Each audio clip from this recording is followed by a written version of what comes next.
Assalamualaikum warahmatullahi wabarakatuh. Bismillahirrahmanirrahim. Tabarakalladzi nazzala al-furqana ala 'abdihi liyakuna lil 'alamina nadhira. Allahumma shalli wa sallim ala sayyidina Muhammad wa ala alihi wa sahbihi wa barik wa sallim asma'in. Amma ba'du. Ingkang kula hormati Kiai Haji Abdul Hanan wa ahli baiti, sedanten kanca-kanca santri peminat ilmu tafsir dan ilmu hadis ingkang kula hormati. Berbicara tentang ilmu tafsir, ada beberapa ulama yang menghindari kata tafsir karena makna tafsir itu memaknai atau menduga apa yang dikehendaki Allah. Tentu itu sulit. Satu, bahwa faktanya kita sudah tidak bisa komunikasi dengan Allah karena tidak ada wahyu lagi. Sehingga dari kehati-hatian ini pernah suatu saat Abu Bakar ditanya, ma makna abban fi qaulihi ta'ala wa faqihata wa abba. Beliau menjawab, saya tidak lagi pantas hidup di atas bumi, di bawah naungan langit, jika saya mengatakan naqulu fil Quran, jika saya harus berpendapat tentang Quran apa yang tidak saya ketahui. Itu kehati-hatian yang dilakukan Sayyidina Abi Bakrin As-Siddiq. Tapi teori ini berbanding paradok, berbanding ekstrim, ketika bahwa Quran itu diturunkan itu sebagai hudan, sebagai petunjuk, kedua sebagai bayanan, sebagai penjelas. Dan ini yang saya yakini, kalau sebagai penjelas, Quran itu harus jelas sekali dan bisa menjelaskan. Dan Quran mensifati dirinya wal kitabil mubin, demi kitab yang memberi penjelasan. Sehingga dari sudut ini orang kafir pun mungkin memahami Quran. Dan menurut saya orang kafir pun bisa paham Quran. Kalau Ahok itu melintir Quran, tidak memahami Quran, paham? Senok harganya itu melintir Quran tapi tidak memahami Quran. Tapi bahwa Quran itu bisa difahami orang kafir itu ya. Logikanya gampang begini, kata Imam Syafi'i dalam kitab Ar-Risalah. Ketika Quran turun, itu pendengarnya itu udah ada yang muslim, belum ada santri Kewagian, nggak ada santri Lirboyo, udah ada santri Sarang. Pendengarnya itu non muslim.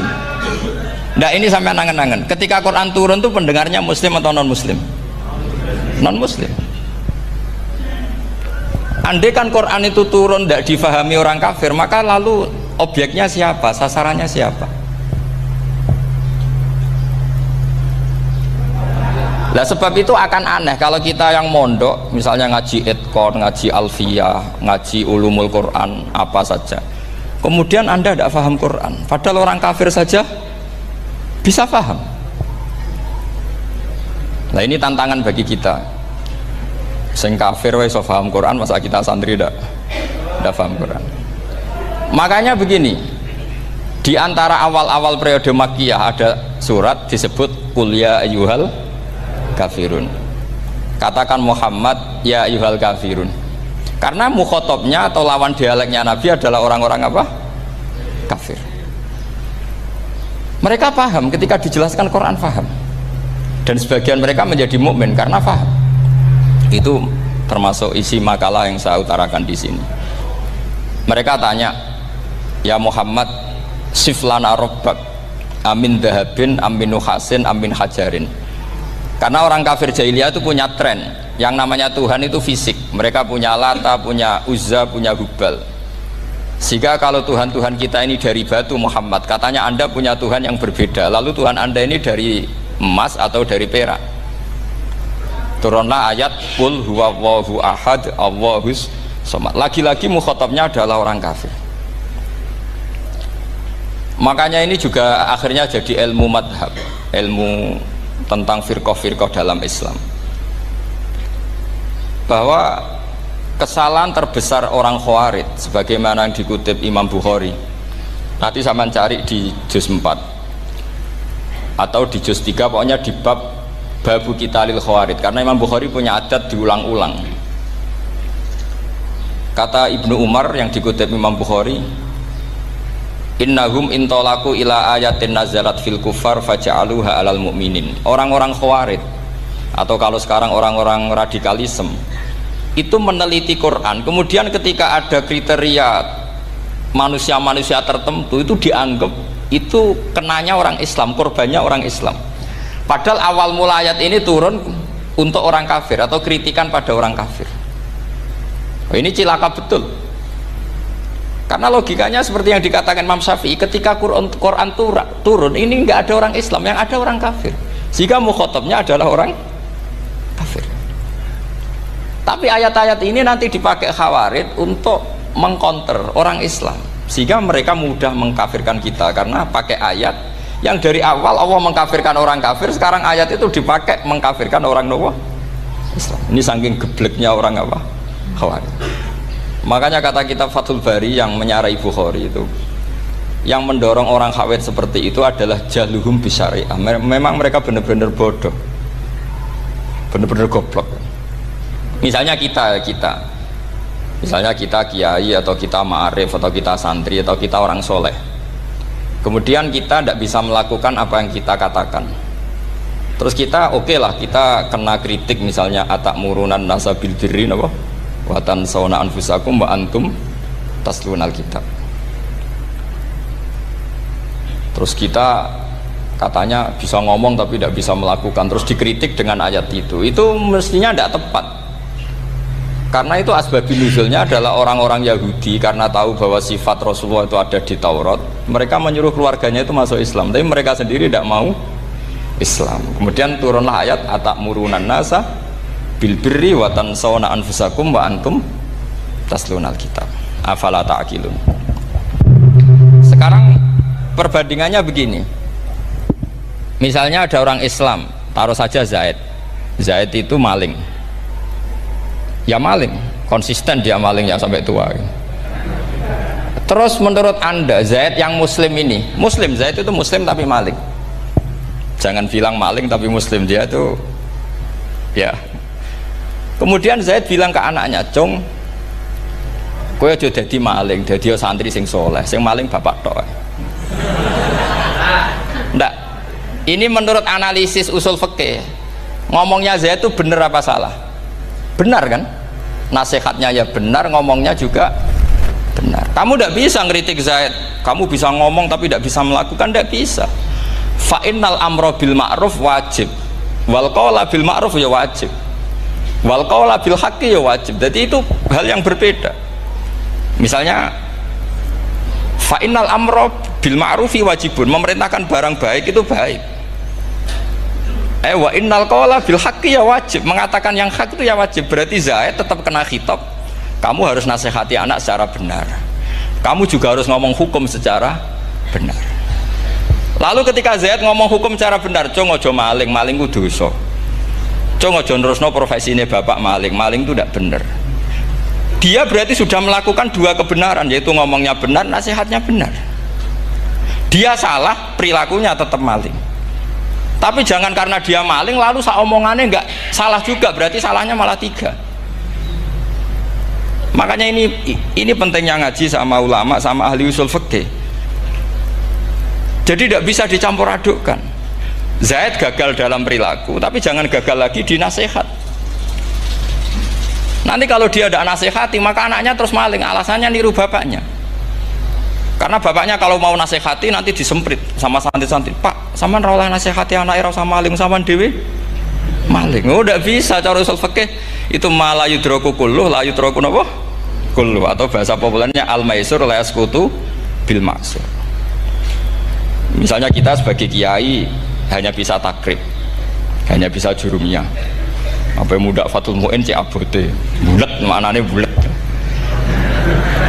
Kamu tidak boleh ngomong gini, "Cung, kowe sebagai muridku kudu nurut aku, nak gurumu goblok tok takrib, kowe tok takrib wae." Gak oleh ngelangkai guru, gak sopan gitu misalnya gitu. Nggak boleh gitu. Tetap kita ngomong, "Cong, kowe aja koyo aku. Kowe kudu alim Fathul Mu'in, alim Fathul Wahhab." Sama ndak bisa protes. Pak guru sendiri ndak bisa.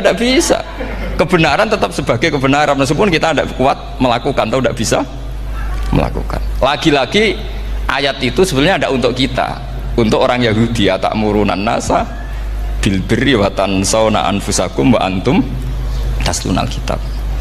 Sebab itu istidlal dengan Quran itu memang resikonya tinggi kalau tidak bagi mutabakhir, karena ya itu tadi, ini harus ada pengetahuan yang luas tentang asbabun nuzul, tentang kriteria.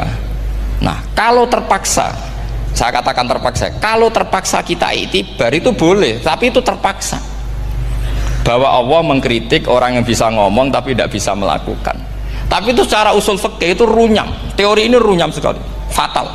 Sama lihat tuh di kitab Bajuri atau di kitab-kitab fikih yang lain, ketika Shahibil Burdah atau Shahibil Bur'ah itu yang Imam Busiri itu, Muhammad bin Busiri itu, niku salah nama tapi kadung populer. Jadi sebetulnya Imam Busiri itu Shahibil Bur'ah bukan Shahibil Burdah, tapi kadung terkenal Burdah, kita ikut-ikutan apa?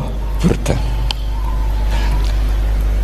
Imam Busiri itu ngeluh, saya ini orang yang banyak kesalahan. Di antara salah saya adalah saya bisa ngomong tapi tidak bisa melakukan. Yaitu saya ngomong misalnya orang supaya tahajud, saya tidak tahajud. Saya ngomong orang supaya sholat sunat, saya nggak pernah sholat sunat. Itu sarahnya itu yang menyarai itu kan Imam Bajuri itu yang sarah Burdah. Itu mengkritik begini. Kalau Anda ngendikan itu fi ma'radi dzammin nafsi, yaitu dalam konteks Anda mengkritik diri sendiri, oke. Tapi omongan Anda salah, karena secara usul fikih fatal. Fatalnya begini. Misalnya saya nggak pernah tahajud, ya mungkin itu nyata. Oke, mungkin itu nyata. Apakah kemudian saya tidak boleh mengatakan at-tahajjudu sunnatun? Apa saya diwajibkan diam hanya karena saya tidak pernah tahajud, terus saya seorang kiai yang haram mengatakan at-tahajjud sunnatun?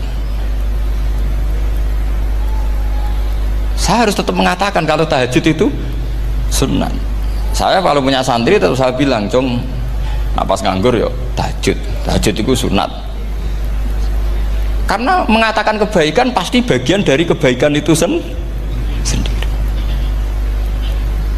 Makanya kata Imam Bajuri, fakaifa yakunul amru bil ma'rufi mazmuman. Bagaimana mungkin sesuatu yang jelas baik karena memerintahkan kebaikan mazmuman menjadi sesuatu yang tercela hanya karena yang mengatakan tidak melakukan. Fa innal fi'la ya amrun wal hukmu ya amrun akhar. Itu beda. Jangan karena Anda tidak minum teh karena diabetes, terus Anda kalau ada tamu tidak disuguhi teh. Karena saya sendiri tidak minum teh. Wah ya repot kalau gitu. Nah, itu lagi-lagi tadi orang Khawarij salah ketika mengartikan ayat yang harusnya objek kritiknya itu orang kafir, kemudian karena Quran lama sekali dibaca orang Islam sampai orang itu lupa kalau Quran awalnya turun diantaranya adalah membenahi akidahnya orang kafir, sehingga korbannya orang Islam. Itu mirip seperti cerita kita ya, santri-santri itu kalau punya musuh itu baca Hizib Nasor. Dulu pengarang Hizib Nasor itu musuhnya orang fasik, sehingga di hizib santri ora di musuh wong fasik, duwene kancane dhewe, akhirnya kancane yang kena hizib. Nah ini penting saya aturkan ya, sama seperti itu. Lama sekali Quran itu hanya dibaca orang Islam dan komunitasnya Muslim, sehingga seakan-akan semua kritikan Quran itu pada orang nopo Islam. Padahal jelas Quran ada kul ya ayyuhal kafirun. Jelas mukhatabnya orang kafir. Sadaqata lakum dinukum waliyadin. Nah ini penting kalau aturakan. Makanya kalau melihat itu, Quran jelas bisa difahami orang kafir. Bahkan banyak orang kafir yang menjadi muslim karena faham maknanya apa? Faham maknanya Quran. Itu jelas sekali. Itu masyhur sekali dialeknya Nabi dengan Walid bin Mughirah, dengan Utbah, dengan banyak sekali, termasuk dengan Abu Jahal, dengan Abu Lahab. Bahkan orang-orang kafir Quraisy itu menyewa namanya Musailamah Al-Kadzab. Kalau di sini umumnya baca Musailamah apa Musailimah? trennya di sini. Pakai fathah ya. Oh, itu entah ya, nggak tahu saya yang masalah yang mana itu kan, karena memang kalau dalam ilmu riwayat itu sekali salah baca itu kasus betul, kayak Sa'id bin Musayyab atau Sa'id bin Musayyib itu ketika beliau sugeng itu kalau dipanggil Sa'id bin Musayyab itu marah besar, karena maknanya Sa'id al Musayyab itu yang ditawan, makanya beliau bilang sayyabatni Irak wa anal Musayyib, orang Irak mengatakan saya ini ditawan, sebenarnya saya yang menawan mereka. Tapi al-masyhur itu dibaca Sa'id bin Musayyab, padahal dia tidak mau dipanggil Sa'id bin Musayyab, Sa'id bin Musayyab. Karena nama ini penting. Pentingnya begini, ini kata Rasulullah kalau sedang guyon, kata Nabi, mbok kamu itu sekali-kali mikir, kenapa saya ini diberi nama Allah Muhammad, katanya. Ini hadis sahih di Bukhari, ada di Kitabul Adab, banyak lah tag ini. Kenapa ya Rasulullah? Allah itu senang bingung wong kafir, kata Rasulullah. Karena Abu Jahal kalau manggil saya jadi bingung. Itu kalau orang Arab kan pasti tahu maknanya. Muhammad maknanya orang yang terpuji. Sehingga kalau Abu Lahab ngomong itu jadi paradok. Hei orang yang terpuji, kamu bohong. Kan jadi aneh. Ya Muhammad kadzabta. Hei Muhammad kamu bohong. Kalau diterjemahkan hei orang terpuji, kamu bohong. Itu akhirnya sahabat tertawa-tawa, karena cek pinter ya pangeran milih nama kamu ya Rasulullah, karena ini bingungkan musuh gitu. Makanya kalau kamu udah anak kiai itu anak kamu panggil, namakan saja Agus, pasti satu pondok manggil Gus semua. Itu aman itu. Oh itu boh yang nggak seneng tetap panggil Gus. Karena kalau untuk Gus putra kiai kan butuh di bapak kiai, kan bapak kadung ra kiai itu kan, itu ada triknya, yaitu anaknya dinamain Agus. Nah itu Rasulullah itu sudah dipilih sedemikian rupa oleh Allah, perilakunya benar, ahwalnya benar, sak namanya juga benar,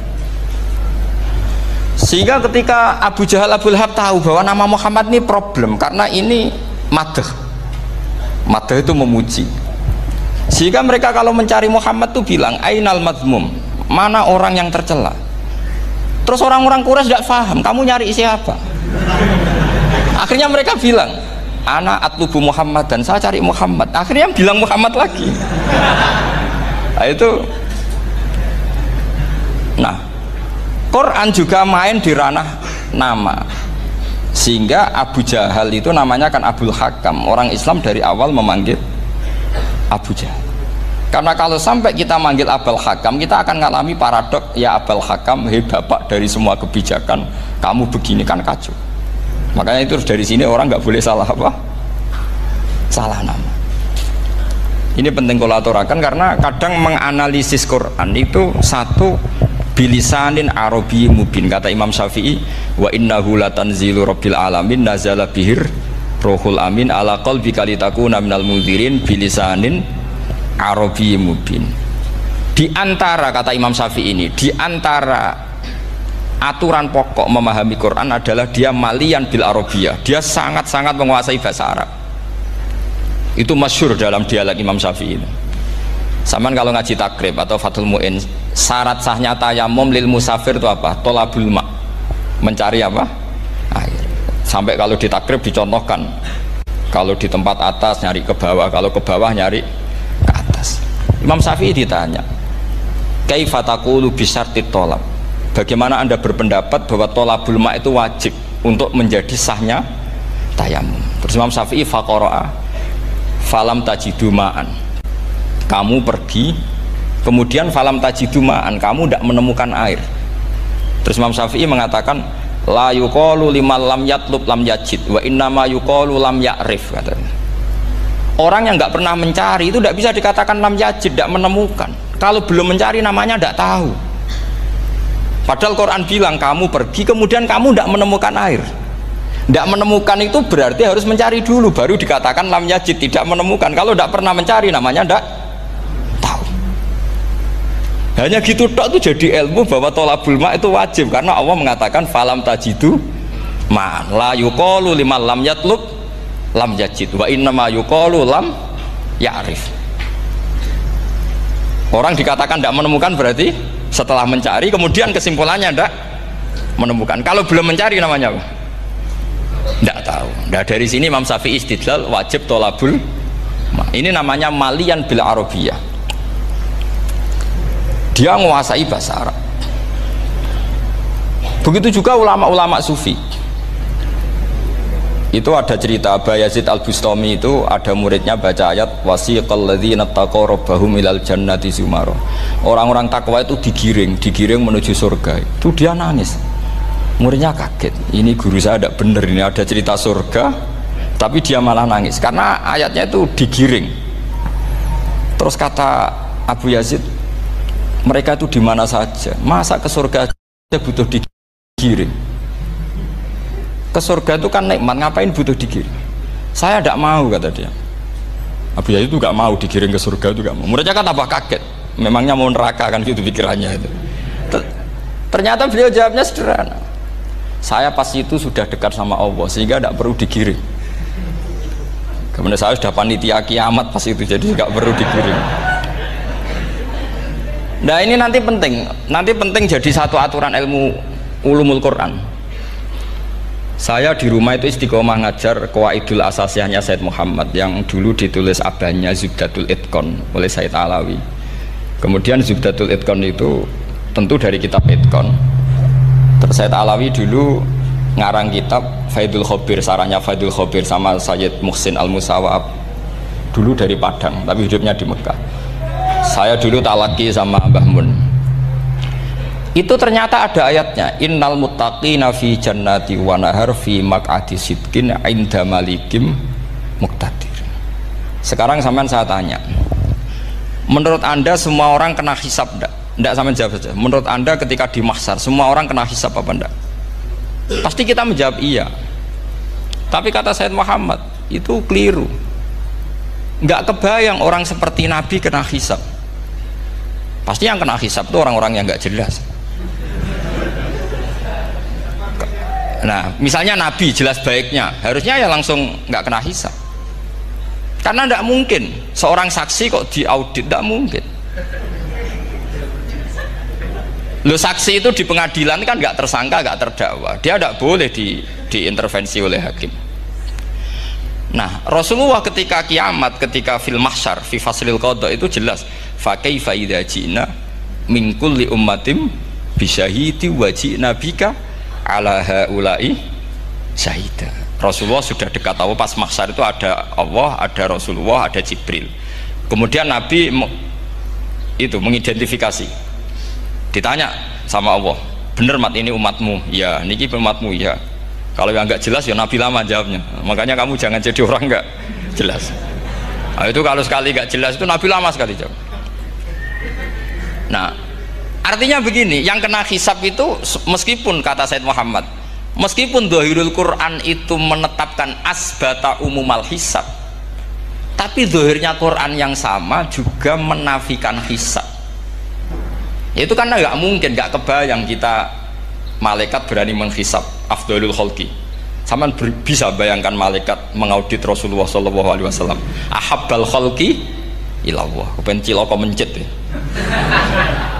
Wong jajar Allah kabeh dinten audit sudah indah. Fa kaifa idza ji'na min kulli ummatin bisyahidi wa ji'na bika ala haula'i syahida. Lalu mungkar nakir juga sama. Sampean bisa bayangkan mungkar nakir tanya Nabi Muhammad. Tesnya susah. Karena kalau Rasulullah terus ditanya, "Waman nabiyuka?" Wah, itu kan bisa kiamat itu.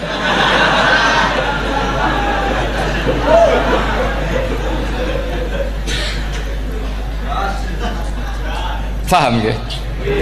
Makanya kata Said Muhammad, ini kan teman-teman tanya, biar caranya alim tafsirnya saja, sarannya satu hafal Quran, dua hafal Sahih Muslim, tiga semua orang sudah mati, tinggal kamu yang alim. Wah itu mesti aman itu. Nah kalau sampean tanya saya, apa buktinya Gus kalau orang tertentu tidak kena hisab? Ya buktinya tadi misalnya innalladzina qalu rabbuna Allahu tsummas taqamu tatanazzalu alaihimul malaikatu alla takhafu wala tahzanu wa absyiru Mungkar nakir adalah malaikat penakut, membawa ketakutan. Sementara para wali ini jelas malaikat kena konstitusi, malaikat harus mengatakan ke para wali Allah takhafu wala tahzanu. Padahal Nabi tentu sayyidul auli. Para wali saja malaikat kena aturan, kamu harus bilang Allah takhafu wala tahzanu wa abshiru. Hei para wali, kamu jangan susah, jangan gentar, kamu harus gembira. Kamu bisa bayangkan misalnya mungkar nakir bawa godok, kata orang kalau dipukul ajul sak walang-walang. Kemudian kamu bayangkan si Abdul Qadir ngalami itu, Abdul Hasan Asadali ngalami itu, Abu Yazid Al-Bustami. Kalau itu ngalami gitu semua, ngapain kita jadikan mursyid? Kan sama nasibnya dengan kita. Nah, Zahirul Quran mengatakan asbatal hisabah, tapi Zahirul Quran di ayat yang lain lam yusbit al hisabah. Makanya tadi umumul Quran juga ditaksis dengan muqayyid, yang mutlak ditaksis dengan yang muqayyad, yang mujmal ya sama seperti itu, aturannya seperti itu, ditafsil sama yang mufassal. Sama orang kafir yang jelas, sampean bisa bayangkan malaikat ngaudit Fir'aun, cek kurang penggaweane, jelas eleke kok di audit. Misalnya Abu Lahab di audit, oh malaikatnya celaka mencet, berarti dia gak percaya sama pernyataan Tuhan tabat yada abi lahabiu. Malaikat kok ngaudit Abu Lahab, mungkin Gusti kula ceke nak menawi wonten apike. Lho ki ora tau ngaji Quran tapi wong ayate tabat yada kok cek dicek. Nah, yang seperti ini masuknya kategori ulaikal ladzina, saat terusé mereka yang kafir bi ayati rabbihim wa liqaihi fahabitos a'maluhum fala nuqimu lahum yaumal qiyamati wasna. Jadi ada orang-orang kafir yang jelas kena aturan fala nuqimu lahum yaumal qiyamati wasna. Jelas kafirnya ya gak kena hisab, yang jelas nabinya, jelas wasinya juga gak kena hisab. Yang kena kita di tengah-tengah. Tapi ilmu itu ikut mainstream karena semua orang bilang ada hisab, ya kita ikut-ikutan bilang, ya sudah gitu saja. Tapi kalau aslinya ya rapati percaya. Umumnya uang gerono mati ditalkin ya kita melok-melokan nalkin. Tapi kalau kadang ya gak kebayang piye nak wali-wali ditalkin. Makanya ada di dunia wali itu ada cerita Rabi'ah Adawiyah, itu termasuk keramat beliau itu. Kali Imam Sibawi kan dalam cerita wali kan ditanya marabbuka, ngapunten niku man mausul napa istifham. Wah itu malaikatnya ndak pernah khataman alfiyah kan, repot. Kalau Rabi'ah Adawiyah lebih parah lagi, itu beliau tuh nangis sekeras-kerasnya, nangis terisak-isak, dia tersiksa. Ya Allah, engkau itu zat yang paling saya kenali dan harusnya semua makhluk itu kenal engkau, tapi ini hamba engkau tanya engkau itu siapa ya? Itu kan ini orang aneh kata gitu. Karena Allah itu adharud dzahir, kata sampai Imam Sibawi silakan a'raful ma'arif. Jadi wong ora Allah wis geblek tenan dari Imam Sibawi. Imam Sibawi kan atas nama dia pakar nahwu pertama mengatakan domir paling makrifat di antara 6 isim makrifat, paling makrifat itu domir. Tapi meskipun gitu a'raful ma'arif Allah, yang paling makrifat dari sekian isim makrifat itu Allah. Artinya satu nama yang orang harus kenal semua. Makanya di antara keramat beliau ketika ditanya wong kok ora tau ngaji fikih men ngaji nahwu wae, gak tahu dia ngaji carane sesuci, carane iddah tuh gak tahu ngaji nahwu. Terus dia tanya bima fa'ala rabbuka, lalu Allah memperlakukan kamu gimana? Terus kata Imam Sibawi ghafaroli, Allah mengampuni saya karena saya orang yang mengatakan Allahu a'raful ma'arif. Ini penting kalau aturakan. Jadi makanya kalau sampean tanya caranya ilmu alim gimana, ya satu tadi, kalau sampean masih banyak orang hidup, syaratnya kamu harus hafal Quran, hafal hadis, hafal sekian ribu hadis, hafal sekian ulumul Quran. Itu kalau masih banyak orang hidup. Kalau sudah kamu sendiri hidup, ya sudah, pokoknya isokulhu ya salim sendiri kan, nggak ada saingannya itu. Makanya kata Sayyid Muhammad, beliau mengatakan kita meyakini umumal hisab ya berdasar zahiril Quran, kita menafikan umumal hisab bahwa hisab hanya yahtassu liqaumin duna qaumin juga berdasar zahiril Quran. Kita percaya semua mayat ditanya mungkar nangkir ya berdasar zahiril ahadis. Kita tidak mengumumkan teks ini juga berdasar dzahiril hadis. Karena malaikat mungkar nakir juga malaikat, berarti dia kena aturan kalau ketemu para wali Allah takhafu wala tahzanu. Faham sih kalau maksudnya? Ini penting kalau aturakan. Jadi makanya aspeknya sampean bisa memulai kalau ingin jadi orang alim tafsir, bisa mulai dari yang mudah saja, yang fikih saja. Makanya kata Imam Ghazali, kenapa Mu'tazilah jadi segoblok itu? Karena dia tertipu oleh umumatul Quran, oleh teks-teks umum. Dia tidak tahu mukhassisnya. Padahal setiap ayat umum itu pasti ada mukhassis. Misalnya begini ya, kalau kamu maknanya fikih saja, contoh yang paling mudah familiar itu fikih ya. Misalnya kita ngaji Quran, wal mutallaqatu yatarabbasna bi anfusihinna salasata quru. Kalau orang dicerai itu iddahnya itu 3 kali masa nopo suci. Apakah aturan iddah seperti ini hal hadhil iddah amatun likulli mutallaqatin am li mutallaqatin makhsusah? Apa ini semua mutallaqah iddahnya pasti salah satu quru, apa orang tertentu? Ya enggak, asal dia mutallaqah pasti iddahnya salah satu quru. Anda goblok, Anda salah besar. Kalau misalnya yang dicerai adalah orang hamil, iddahnya apa? Salah satu quru apa watil hamli? Watil hamli. Kita butuh ayat lain, wa ulatul ahmali ajaluhunna ayyadna hamlahu. Sama seperti kita ngaji walladzina yatawaffawna minkum wa yadharuna azwajan yatarabbasna bi anfusina arba'ata asyhurin wa asyra. Asal wanita ditinggal mati suaminya, maka iddahnya 4 bulan 10. Apa semuanya demikian? Enggak. Misalnya orang hamil iddahnya biwatil hamil. Artinya kalau Anda tertipu umumatil Quran, berarti Anda sama dengan menghukumi orang ditolak semua iddahnya salah satu guru. Sama misalnya orang sekarang dalil-dalil wa may yatawallahum minkum fa innahu minhum. Kalau berkawan orang kafir, maka dia menjadi kafir. Itu kan fatal. Semua nabi berkawan orang kafir. Karena dakwahnya memang sama orang kafir. Lo coba, andai kan sampean hafal Quran, itu sama teori itu tuh mungkin menyedihkan. Coba istilahnya Quran, wadhkur akho'at wa ila adin akhawum huda wa ila samuda akhawum. Terus semua umatnya yang kafir disebut akhawum. Akhaw itu artinya apa? Saudara. Mereka yang berkawan sama orang kafir. Makanya butuh analisis fikih untuk maknani wa may yatawallahu minkum fa innahu. Setelah dianalisis fikih, ternyata semua nabi diistilahkan wa ila madyan akhahum syuaiba wa ila adin akhahum huda. Akhaw itu artinya apa? Saudara. Kalau sampean tanya, lalu logikanya gimana?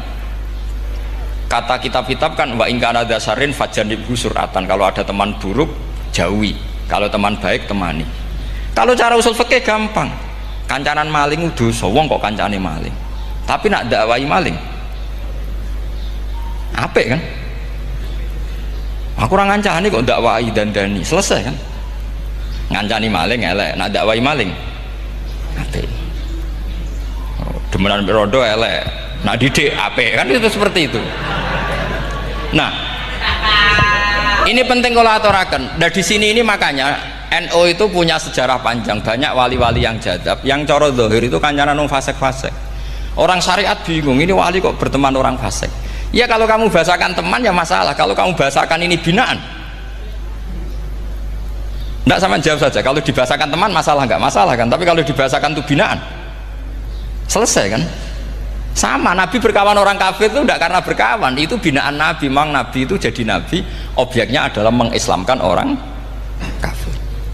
Ya berlama-lama Nabi dialek dengan mereka, muasyarah sama mereka, bahkan Nabi diharuskan bersikap baik sama mereka. Itu yang disebut fabima rahmatim minallahi lintalahum walau kunta fadhdhan ghalidhal qalbi lan faddu min haul. Tapi sekarang itu orang sudah tidak pakai ilmu. Orang-orang radikalisme itu nggak pakai usul fikih. Pokoknya kalau ada ayat terjemahnya gini ya sudah, itu jadi madhab. Akhirnya kecelakaan seperti ini. Pokoknya kalau ada ayat faqtulul musyrikina haitsu wajadtumuhum wa khudhuhum wahsuruhum wa'udu lahum kulla marsad. Sudah hafalnya ayat itu saja. Dia tidak mau ngapalkan misalnya qatilul ladzina yuqatilunakum. Ada ayat lagi wa akhrijuhum ya min haitsu akhrajukum. Sehingga ulama kita membagi kafir itu ada harbi, kita musuhi, ada zimmi, ada muahad, ada musta'man. Itu ulama karena tahu tidak semua orang kafir itu harbi, tidak semuanya zimmi, tidak semuanya muahad, tidak semuanya musta'man. Kalau harbi oke, kita perang, kalau zimmi ya kita bina, kalau muahad ya sesuai perjanjian kita, kompensasinya apa, MOU-nya kayak apa. Tapi apalnya mereka ayat satu tema. Nah celakanya kita yang ngaji di pondok-pondok yang katanya spesialis ingin alim tafsir, apalnya ya satu ayat juga. Wah itu kan satu ayat versus satu ayat, itu ngeri. Makanya kalau sama tanya saya ini, katanya di acara ini sama tanya gimana caranya jadi ahli tafsir, saya jawab gampang. Caranya itu hafal Quran, hafal hadis, terus hafal ulumul Quran. Ya misalnya Nadoman ya Faidul Khobir lah, kalau kitab Nasar ya minimal itu setengah lanya itkon lah. Kalau nggak lanya-lanya amat ya agak lanya. Karena kitab tafsir itu gampang, teorinya itu mudah sekali. Misalnya al-ibratu bi umumil lafzi la bi khususis sabab, itu sama dengan kayak kaidah fikih. Karena kalau kaidah fikih itu saya itu pernah dibisui kiai itu, ini kisah nyata itu, dibisui kiai itu pas basul masail. Dulu saya itu masih sering mau basul masail. Tadi mun pensiun mun boten niku mun. Dulu saya dengan Gus Zofur putrane Mbah Mun itu sering makili Pondok Anwar basul masail fikih. Tapi tidak tahu ceritanya Gus Zofur jadi dokter tafsir, saya juga kok ya tahu-tahu menekuni tafsir. Lama-lama orang itu lupa status saya yang fakih ya. Makanya saya itu ya kadang eman gitu, karena ini status penting juga. Tapi status fikih itu kadang memang menyesatkan. Karena begini, itu dulu pernah ada basul masail itu begini. Ini kisah nyata ini.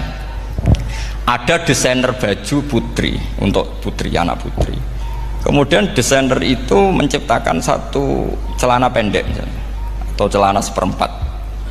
Dengan desain ini pasti kalau dipakai itu auratnya itu kelihatan. Bagaimana hukumnya desainer ini? Apa termasuk mimman sarro'a as-sayyi'ata? Karena terjadi kasfil aurat. Apa enggak? Rata-rata kalau kiai yang khusyuk-khusyuk, yang sepuh-sepuh, desainer itu dosa. Gara-gara tren pakaian ini wong wedok buka aurat. Tapi kiai-kiai alim yang muda-muda, entah saking belingnya, entah saking pinternya, enggak tahu. Bilang begini, Pak Yai, yang didesain apa? Ya celana itu. Lalu celana itu fungsinya nutupi apa buka aurat?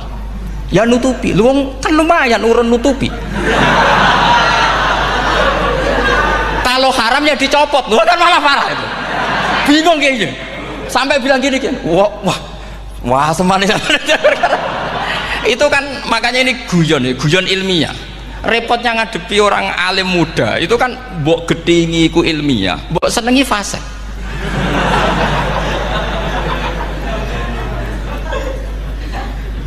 Ketika kiai yang khusyuk tadi tak tanya, kalau desainer katok seperapat, paham gitu? Dia coba yang celana dalam terlalu vulgar itu, paham gitu? Nggak, rok saja lah, rok mini misalnya, rok selutut. Sampean jangan ngeres ya, yang rok selutut misalnya. Rok selutut itu desainernya kena hukum haram enggak? Sampean jawab saja. Oh haram dari kiai sepuh, karena dengan desain itu misalnya lututnya kelihatan. Tapi pertanyaannya kiai muda saya masih ingat betul, saya tanya. Lalu fungsi pakaian itu apa Pak Yai? Fungsi itu kan tetap nutupi sebagian aurat. Kalau Anda haramkan, barang haram itu harus dihilangkan. Nah, itu. Sampai kiai itu setelah acara itu manggil saya. Gus, kalau ngakoni jenengan alim tapi ku cek podo repote. Podo repote ku nak dalam itu kan terus itu ada perumusan di redaksi keputusan yang dijual itu, yang masail fikihnya kan terus diputuskan, dibukukan. Kalau redaksinya halal terus nanti orang pakai rok semua. Dan saya balik bantah, kalau redaksinya haram orang nggak pakai rok lah. Akhirnya itu apa? Kebijakannya lucu. Buak we Gus, pertanyaan itu buak sak jawabannya oh gege. Jadi kita debat tidak jadi. Ini cerita ya, cerita ilmiah. Makanya sama tidak wajib anut saya ini terlalu ilmiah, jadi tidak baik untuk kehidupan kesalian, kurang baik. Jadi ini, tapi ini ilmu tetap kaidahnya fikih, ma la yudraku kullu la yutraku kullu. Jangan kalau tidak bisa nutupi aurat semua, lalu jangan sama sekali. Lungki kan kaidahnya kan gitu, ma la yutraku kullu, la yutraku kullu. Misalnya Anda punya tetangga nggak mau pakai jilbab, nggak mau pakai pakaian muslimah, kamu tidak boleh bilang munisan rakambinan, tidak bisa. Ma la yutraku kullu, ma la yutraku kullu, la yutraku napa? Kullu. Makanya ini kita harus hati-hati. Nah bayangkan sekarang orang neliti Quran itu yutraku kullu. Mestinya kalau Anda meneliti radikalisme, ayat yang terkait radikalisme diteliti semua. Ternyata di surat Taubat yang disebut suratus Saif, yang bahkan haram baca bismillah, itu ada ayat wa in ahadum minal musyrikin astajaroka fa'ajirhu hatta yasma'a kalam Allah summa ablighu ma'mana. Muhammad, kalau ada orang kafir mau belajar Quran sama kamu, ya harus kamu pelajari hatta yasma'a kalam Allah. Setelah mereka mau belajar, ya ablighu ma'mana, summa ablighu ma'mana, kamu harus menjamin keamanan dia. Itu di surat Taubat, termasuk akhiru suratin nazalat, gak mungkin terjadi mansuh. Tapi orang-orang ekstremis selalu pakai faqatulul musyrikin haitsu, apalannya itu terus. Yang orang liberal yang menaparin la ikraha fiddin, ya sudah seperti itu.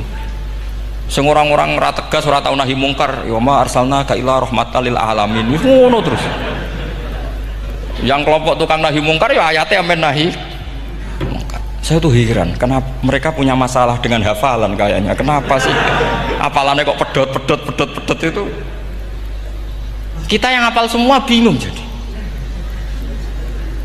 Jadi akhirnya kita yang pinter anut sing goblok. Karena saya tuh pernah loh debat sama orang salaf, debat gitu. Setelah saya mengutarakan sekian hadis, ada tuh Pak hadis itu, waduh, harusnya kamu ngaji saya, ada debat tuh yang level. Kalau nggak level tuh nggak boleh kata gitu. Itu kan ngeri. Makanya ini penting ya, kalau sampean tanya ingin jadi alim tafsir ya harus hafal Quran semua. Nah, kalau tidak mungkin yang nunggu orang semua mati baru Anda jadi ahli tafsir, karena tidak ada musuhnya. Tapi saya pastikan orang kafir pun bisa memahami Quran, yaitu tadi hatta yasma'a kalam Allah. Sayyidina Umar tuh masuk Islam tuh gara-gara dengar adiknya baca Toha, ma anzalna alikal Qur'ana litasqa illa tadhkiratal liman yakhsha tanzilam mimman khalaqal arda was samawati ula ar-rahmanu alal arsis tawa. Itu dia ma huwa bikalamil basar, tidak mungkin seperti ini karangan manusia, itu tidak mungkin. Akhirnya dia Islam. Banyak orang Islam karena diperdengarkan Quran, karena memang notnya sudah unik, makna kualitasnya juga sudah unik, semuanya itu unik, indah. Sampai sekarang pun orang kafir itu orang paling tahu Quran. Makanya Allah mensifati orang kafir itu hasadam min indi anfusihim mim ba'di ma tabayyana lahumul haq. Sekarang sama saya tanya, orang sing tabayyana lahumul haq itu orang faham apa orang tidak faham? Mereka orang kafir itu mengingkari Quran, padahal mim ba'di ma tabayyana lahumul haq, setelah kebenaran nyata bagi mereka. Nyata bagi mereka artinya orang kafir faham atau tidak faham? Faham. Cuma mereka punya penyakit hasadam min intian. Mereka juga kalau ada ayat tentang ahkam yang memberatkan, mereka bilang i'ti bi Qur'anin ghairi hada au badil. Muhammad harusnya jangan tema itu yang diangkat, buat cari Quran yang lain yang enggak tema itu. Mereka sampai memilih tema itu karena paham apa karena tidak paham? Karena paham. Makanya di makalah saya pastikan ngaji tafsir itu gampang, karena orang kafir pun bisa. Kalau kasus Ahok itu bukan paham itu melintir, beda. Paham sama melintir itu beda. Itu diterjemah kemenang tuh jangan mengangkat kawan orang Islam, bukan mengangkat pemimpin. Ya likanya kalau ngangkat teman saja tidak boleh, apalagi ngangkat pemimpin. Fatal mana berteman sama orang salah sama ngangkat. Saman kancanan maling ini apik nak menawa nang andani terus ngangkat, "Hei maling ke pimpinanku." Parah mana? Parah mana? Artinya sama saja ketika diterjemah jangan ngangkat teman, sebetulnya ngangkat pemimpin lebih fatal. Itu kan mafhum awlawiyah, itu kan normal saja. Itu di Quran biasa, misalnya innalladzina ya'kuluna amwalal yatama dzulman, orang yang makan hartanya anak yatim secara zalim. Kamu bilang, Gus saya tidak makan kok, sepeda motornya tak gasap, tak jual. Yang diharamkan kan makan. Wah, ya sarap kalau gitu. Maknanya begini, memakan harta anak yatim artinya ifsad. Ifsad itu merusak. Nak ngono ikhraq, membakar atau mencuri sama dengan makan, bal asyad, malah kan lebih apa? Lebih apa? Dasar. Jadi yakuluna di situ tuh ba'dul amsilah, sebagian contoh min wujuhil ifsad atau min wujuhil ihlak. Jangan kok karena ayatnya makan, oh yang haram tuh makan, kalau nyuri gak apa-apa. Waya fata. Itu kan sama dengan santri geblek ketika ada kiai ini, cung, kowe mbek bojomu jogeman naboi. Suatu saat istrinya lapor lagi, Pak Yai sekarang tidak naboi tapi nyadui. Karena naboi itu pakai tangan. Mereka pertama dilaporkan kiainya, Pak Yai suami saya itu sering memukulin saya pakai tangan gini. Cung jogeman naboi bojomu. Nggih Pak Yai siap. Suatu saat istrinya lapor, Pak tetap benjut, kenapa? Kalau nak ini disadui. Mereka pikirannya, sing haram nabok, nak nyaduk halal. Wah itu kan ngajak goblok bareng. Nah masalahnya di usul fikih kasusnya seperti itu. Makanya saya ini kadang ya maliki sekali. Kadang saya itu maliki sekali. Kadang ya. Misalnya begini, saya beri contoh. Ini yang kisah nyata ya. Ada seorang Arabi datang ke Rasulullah. Ya, tadi kan teman-teman minta juga ilmu hadis ya. Ini satu paket saja. Itu tadi nanti kalau sampean kasih lalim itu sudah ada urusan saya tadi. Nunggu orang mati banyak tadi itu. Kalau nggak usah nunggu orang mati, sarannya tadi apal tadi. Ya Rasulullah ahlaktu. Saya ini orang yang rusak. Wama ahlakaka. Lalu yang bikin rusak kamu apa? Qol waqatu imroati fina hari Ramadan. Saya menjima istri saya ketika masih siang. Fina hari Ramadan, siang Ramadan. Walhasil Nabi tidak menyuruh hanya kodok, tapi menyuruh kafaroh. Kafarohnya itu merdekakan budak atau memberi makan 60 orang miskin atau puasa berapa? Puasa 60 hari. Atau urut merdekakan budak atau puasa 60 hari atau memberi makan sitina miskin. Oke, kita sepakat. Sepakat ya, hadis itu sahih dan diulang-ulang oleh ashabus sunan. Oke, riwayatnya agak masalah. Sekarang kita analisis maknanya. Sekarang sampean saya tanya. Kalau Anda misalnya sekarang jam berapa ini? Misalnya sekarang jam 9 kurang seperempat Ramadan, terus Anda rokok atau Anda ngopi, kepengen ngopi terus ngopi tanpa udhrin syar'iin. Anda hanya wajib qadha apa bayar kafarah? Enggak, sampean jawab. Rata-rata kiai kita, oh mau wajib qadha Gus karena gak jima. Sing seru kafarah itu nak jima. Kan ngombe kopi mbek jima beda. Pertanyaannya tuh lucu, ini naik secara fikih masalahnya begini. Jima bojo itu tidak zina. Jima bojo itu zina apa enggak? Enggak. Berarti dengan makan bedanya apa? Sama kan? Sama-sama amrun mubah. Sesuatu yang boleh. Kenapa hukumannya berat? Makanya kata Imam Malik, enggak itu nilainya. Nilainya adalah hadku hurmati Ramadan bi ghairi udhrin syar'iyyin. Makanya kata Imam Malik, siapapun yang makan fina hari Ramadan, iftar apapun fina hari Ramadan bi ghairi udhrin syar'iyyin, maka hukumnya sama dengan jima fina hari Ramadan. Karena sama-sama ihlak ifsad hurmata Ramadan bi ghairi udhrin syar'iyyin. Loh enggak, ini ilmiah. Kamu udah harus cocok, tapi otak kamu harus percaya.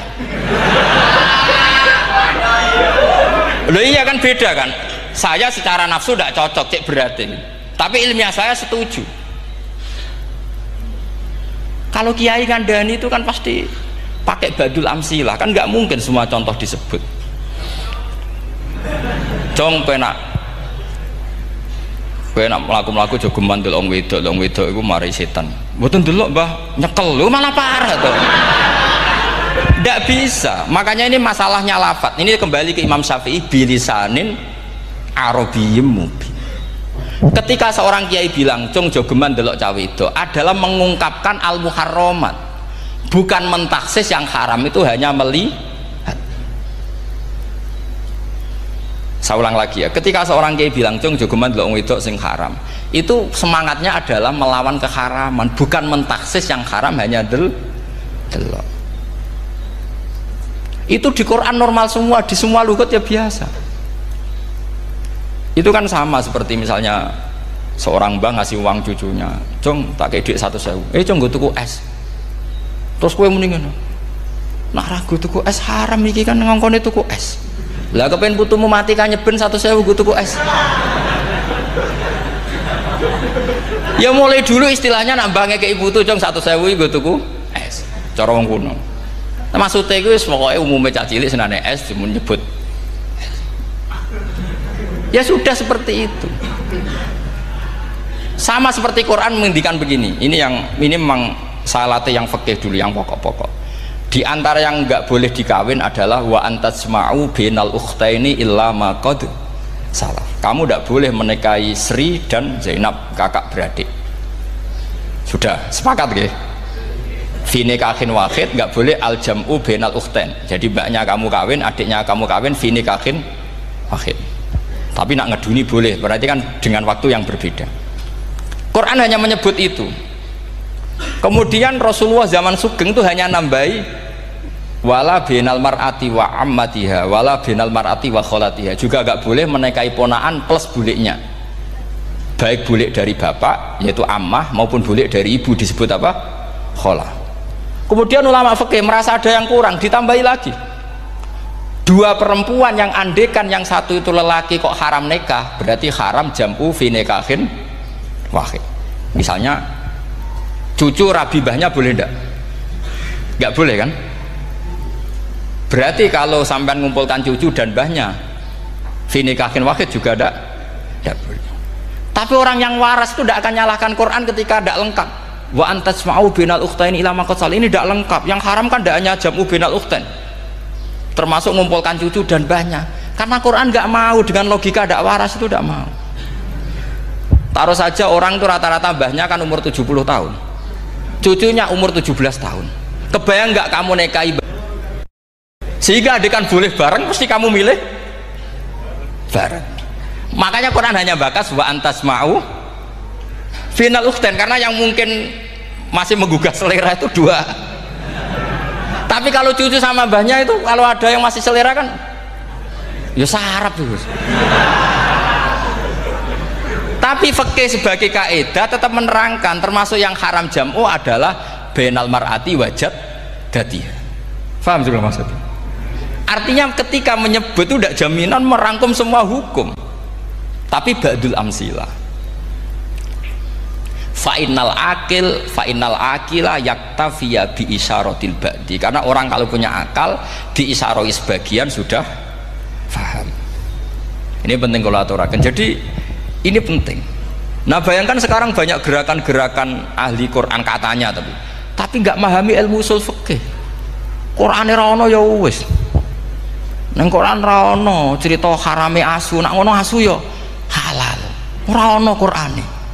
Sing ra ono iku tekem ora Qurane, kok aneh-aneh kowe.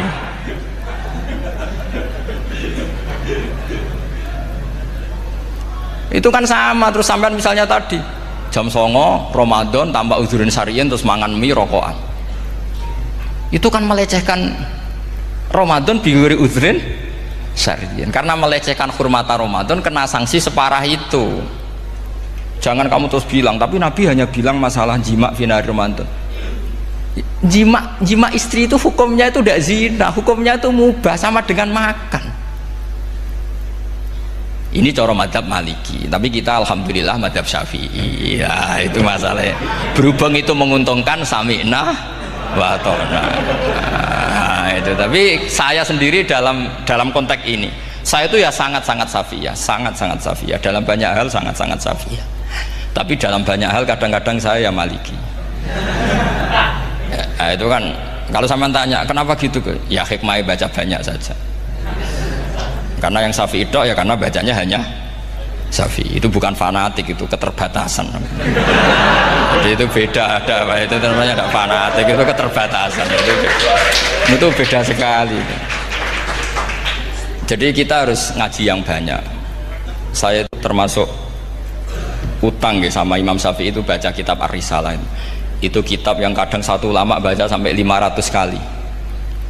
Yaitu Imam Syafi'i itu dalam kitab Risalah itu begini, ini termasuk ulumul Quran yang paling penting. Muqaddimahnya begini, wan nasu sinfani min awalil amri, wan nasu sinfani. Ketika Rasulullah datang membawa Quran itu manusia hanya ada dua, al kuffar sing dari jenis ahli kitab dan kufar dari jenis yang tidak ahli.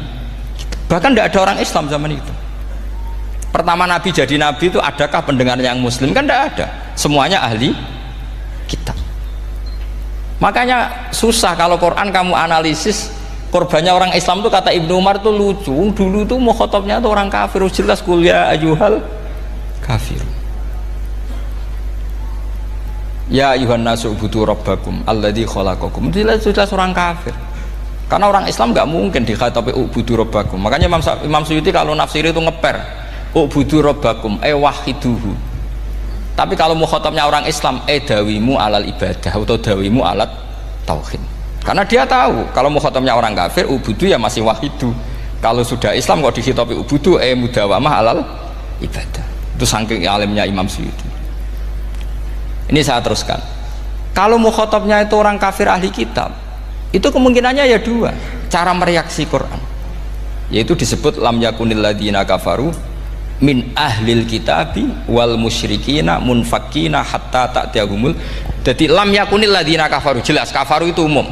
Kemudian ditafsir kafaru itu ada yang min ahlil kitabi, berarti kafaru yang jenis Yahudi Nasrani. Ada kafaru yang min ahlil kitabi wal musyrikin, kafaru yang jenis musyrikin, yaitu kafir Mekah. Karena cara kaidah nahwu al-atfu yaqtadi taghayyur, kalau ada ataf pasti konteksnya beda. Jaa Zaidun wa Amrun, berarti Zaid ada Amar, Amar ya tidak bakar, karena Jaa Zaidun wa Amrun wa Bakrun, pasti orang ini berbeda. Tidak boleh orang yang sama kamu pakai ataf. Ini sudah clear ya ini ya. Kemudian cara pandang mereka ya beda. Ketika Rasulullah mengajak tauhid, itu ahli kitab tidak masalah, memang harusnya Tuhan itu satu, tidak masalah bagi ahli kitab. Problem bagi ahli kitab adalah Muhammad itu nabi, itu kita nggak suka. Kalau Tuhan satu oke, tapi kalau Muhammad nabi tidak oke. Kita bisa jadi nabi, kata mereka, karena mereka merasa nasabnya sampai Ibrahim. Sementara zaman itu mereka sanksi Muhammad itu nasabnya konti, gak jelas. Ini penting kalau aturakan. Sehingga dalam konteks ini Allah menjawab ahli kitab dulu. Ini itu disebut Muhammad itu nasabnya jelas. Ini itu fihi ayatum bayinatum maqamu Ibrahim. Ini saya dengarin. Ibrahim itu jelas pernah ke Mekah. Bukti Ibrahim pernah ke Mekah adalah jejak kaki Ibrahim di makam apa? Makam mereka, artinya buatan kuburan, buatan jejak kaki Ibrahim ketika bangun Ka'bah. Fihi ayatum bayinatum maqamu Ibrahim. Pun. Kalau Ibrahim pernah di Mekah, artinya beliau pernah nikah di Mekah. Paling tidak punya dzurriyyah di Mekah. Ini gua Ismail dibawa ke Mekah. Jelas ayatnya wa id yarfa'u Ibrahimul qawaida minal baiti wa Ismail. Ini dengarin ya. Sebab itu saking alimnya berjanji itu beliau tahu betul masalah utama Rasulullah Muhammad adalah disangsikan nasabnya. Sebab itu kitab berjanji pertama cerita setelah dia alhamdulillah macam-macam awalu ma'anab tadi saat terus dia bilang wa ba'du fa'akul huwa Muhammad bin Abdillah bin Abdil Muttalib. Saat terus ya wa ba'du wa Muhammad bin Abdillah bin Abdil Muttalib wasmu syaibatul hamdi humitat khisaluhus saniyah. Saat terus Ibnu Qusayn, saat terus sumiyya bi Qusayn litaqasi fi biladi qudu'atal qasiyah. Karena dia tahu yang masalah bagi Rasulullah itu adalah masalah nasab bagi mereka loh, bagi mereka yang kafir. Terus beliau ngendikan ditutup wa adnanu bila raibin indadawil ulumin nasabiyah ila dhabihi Ismaila nisbatuhu wamun. Jelas saya Adnan itu pasti puter cucu-cucunya Nabi Ismail. Karena orang Yahudi yang disoal Muhammad itu, kamu itu siapa kok tahu-tahu Nabi? Kamu orang Arab itu tidak pernah ada Nabi. Yang Nabi itu normalnya orang Israel, yaitu turunan Yahudi, karena Yahuda bin Yakub bin Ishak bin Ibrahim. Akhirnya Allah membuktikan fihi ayatum bayinatum maqami. Bukti kalau Ibrahim pernah di Mekah adalah jejak kakinya di Mekah, itu dekat Ka'bah. Ini jawaban Allah yang tentang ahli kitab, karena sudah jelimet. Ada ilmu ansab, ada ilmu nasab, ada polemik kitab samawi. Kalau kafir Mekah ini goblok-goblok.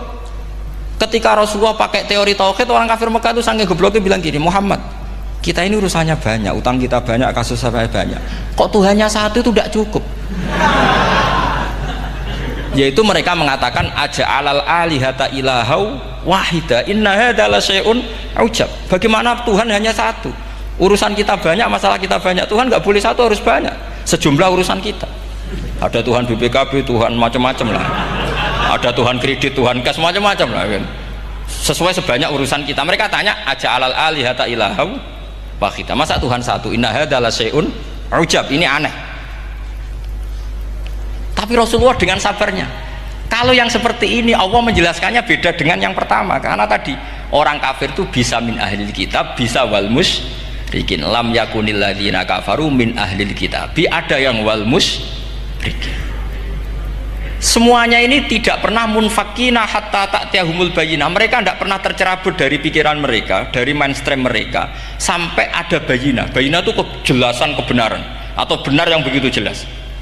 Itu siapa? Rasulun minallah yatslu suhufam mutahhar.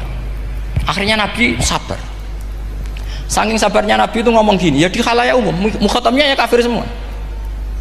Hei saudara-saudara kami suku Quraisy, kita ini sebangsa. Nabi tanya, Muhammad, ajaran kami itu benar karena kamu itu orang yang kita percaya, tapi kali ini anda aneh karena ngajak satu Tuhan. Itu tidak mungkin, urusan kita banyak, satu Tuhan juga mungkin, Tuhan harus banyak. Kita punya 3 aja kurang banyak, kan banyak punya Lata, Uzza, Hubal. Rasulullah dengan sabarnya ngendikan gini, hei kaumku, kalau kamu jadi pembantu, jadi buruh, senang mana punya majikan banyak sama majikan satu. Kalau majikannya banyak, itu perintahnya beda-beda, seleranya beda. Semua harus kamu lakoni, semua harus kamu taklui karena kamu harus nurut. Wah ya repot mat kalau di majikan banyak, oh ngerepoti mesti. Rasulullah tinggal nimpali, Tuhan kamu itu majikan kamu, kalau Tuhannya banyak, perintahnya ya banyak, seleranya beda-beda. Kamu bingung nggak? Wah ya bingung mat, ya sudahlah mat satu aja. Akhirnya mereka masuk Islam. Nah itu disebut Nabi itu fatona, punya kecerdasan artikulatif. Kalau menjelaskan itu masuk akal. Nah itu disebut dorobawahu matalar rojulan fihi syuraka'u mutasyakisuna wa rojulan salamal lirojul hal yastawiyani masalah alhamdulillah. Nah ini penting. Allah membuat satu perumpamaan bagaimana ada satu pembantu yang punya majikan banyak, yang berbeda-beda seleranya, berbeda-beda perintahnya, dengan kalau hanya satu majikan. Apakah sama? Mereka jawab tidak sama, enak punya satu majikan. Begitulah Tuhan kamu, harusnya satu. Jadi artinya gini, kalau kamu ngaji ulumul Quran, kamu harus tahu ini khitab ke kafir. Kafir yang mana? Ahli kitab atau kafir yang musyrik? Nah sekarang tidak tahu lagi, pokoknya kafir. Makanya kalau orang berdebat dengan mereka itu tidak goblok meneh. Waduh. Makanya sama tidak usah ketularan goblok, sing pun sing wis goblok ora usah ditambahi mun kathah dan ini pun. Ya karena kita ngaji jelas Qur'annya kan lam yakunil ladzina kafaru, itu masih ada min lil bayaniyah atau min lil bayanil jinsi. Kafaru itu sapa? Siji min ahlil kitab, 2 kafaru sing wal musyrikin. Dua-duanya tidak pernah munfakina hatta ta'tiyahumul bayyinah. Mereka tidak akan tercerabut dari pikirannya sehingga ada bayyinah. Bayyinah itu siapa? Rasulun minallah yatslu sufam. Nah, ketika Nabi menjelaskan asal usul nasabnya bahwa Sayyid Adnan itu ila Ismail, Ismail jelas putra Nabi Ibrahim, mereka terus baru iman karena ada fihi ayatum bayyinatum maqamun apa Ibrahim. Ya jadi saya kira demikian. Nanti kan akhirnya jam itu teman.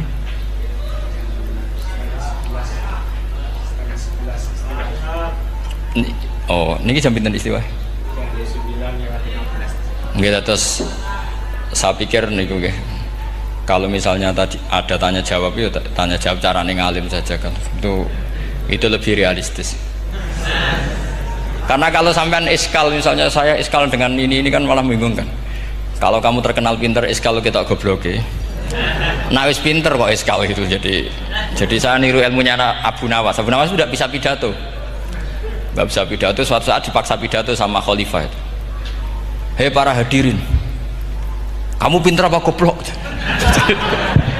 Nah mereka pinter, mau ngandani wong pinter, terus pinter kok ngandani gitu. Akhirnya hadirin itu kan karena seneng sama Abu Nawas itu seneng. Ya sudah Abu Nawas, kalau gitu kita goblok. Aku mau mengambil wong goblok. Akhirnya terus wassalamualaikum warahmatullahi wabarakatuh. Jadi itu Abu Nawas juga bisa pidato, tapi dia tahu saja caranya menyelesaikan masalah. Jadi itu Abu Nawas. Jadi ya orangnya kacau tapi cerdas itu, makanya jadi guyonan. Sebenarnya Abu Nawas itu figur yang nyata, tapi tidak senaif yang diceritakan orang-orang di anekdot itu. Ya, beliau itu orang soleh ketika era Harun ar-Rasyid. Tapi ya tadi karena banyak cerita yang macam-macam. Ya, Abu Nawas itu, makanya ini cerita anekdot. Jadi riwayatnya nggak jelas tapi lucunya jelas itu. Jadi itu. Dia itu mangkel punya tetangga profesor ahli astronomi. Adiknya itu mau iso omong tok. Abu Nawas mau pinter molak-malik omong, kan masyhur itu, dia cerita hari Senin tanggal sekian lihat Abu Nawas di alun-alun mau terbang. Orang lihat semua itu Abu Nawas itu ya sudah di podium ya hanya gitu-gitu. Kok nggak mau terbang-terbang? Ya mau itu ya tidak. Wassalamualaikum warahmatullahi wabarakatuh. Yang bilang Abu Nawas terbang siapa? Abu Nawas mau terbang. Yang namanya mau itu ya tidak.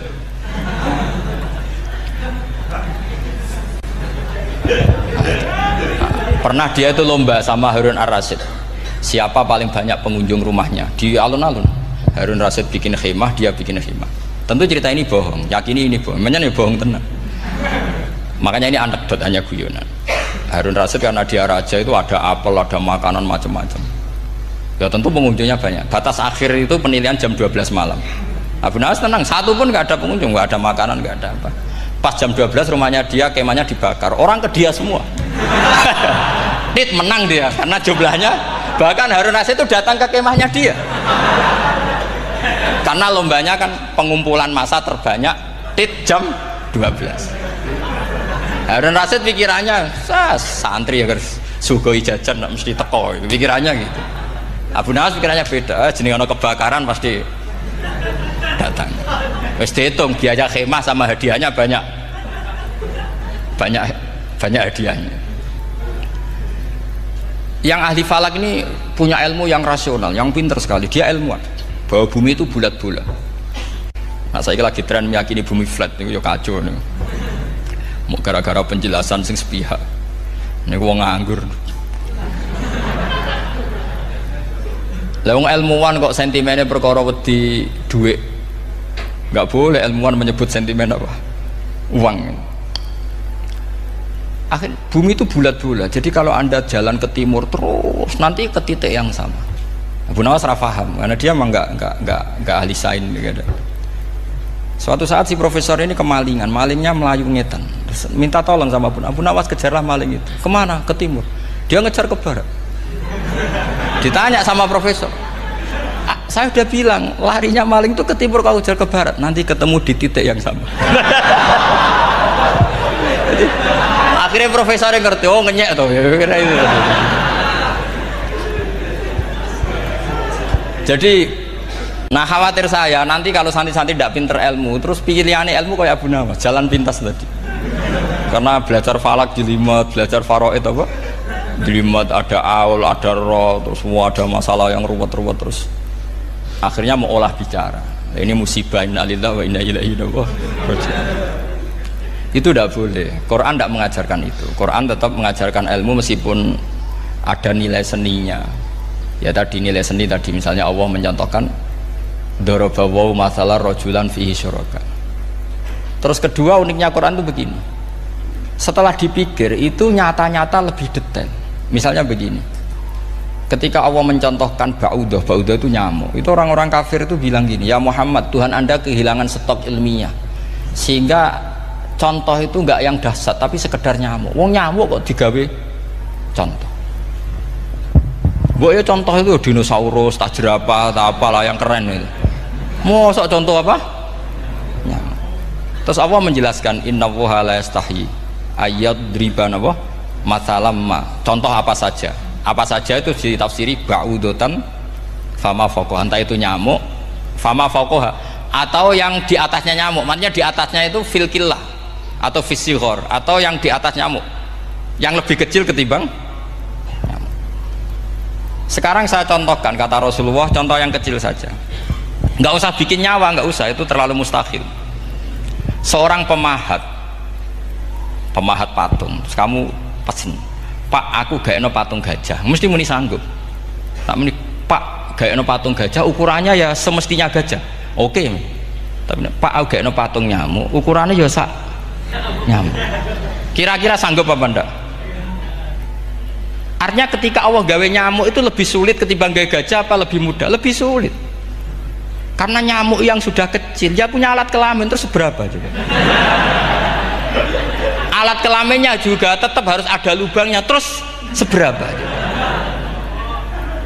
Temen saya malah ada yang cangkem elek bilang gini, lalu ya punya kuman, kumannya seberapa?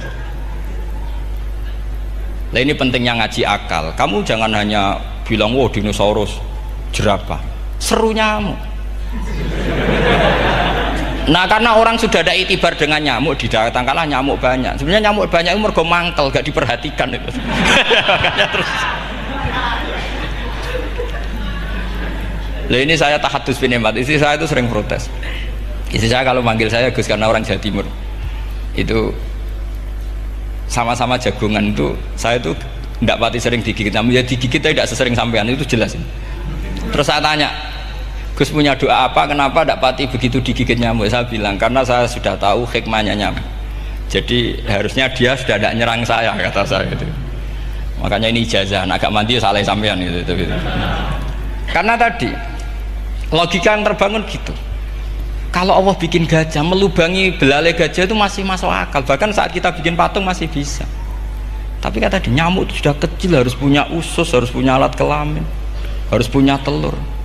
Telurnya juga detail lagi. Nah, ini disebut inna woha la yastahyi ayyadriba mathalam ma ba'udah. Sehingga ba'udah di mata ahli tafsir, di mata ulama ini contoh yang luar biasa. Tapi di mata orang-orang yang nggak seneng mikir, kok terima nyamuk itu. Makanya saya minta kangkang di sini bisa makan itu harus syukur. Makan itu luar biasa. Saya itu sering nyontohkan di Jogja ini. Saya punya temen sakit, kalau nggak ada obat dari Belanda itu mati. Kalau ini nggak dapat obat bagus dari Belanda atau dari Jerman itu meninggal. Berapa bulan lagi matinya? 3 bulan. Kalau nggak sampai dapat obat mati 3 bulan.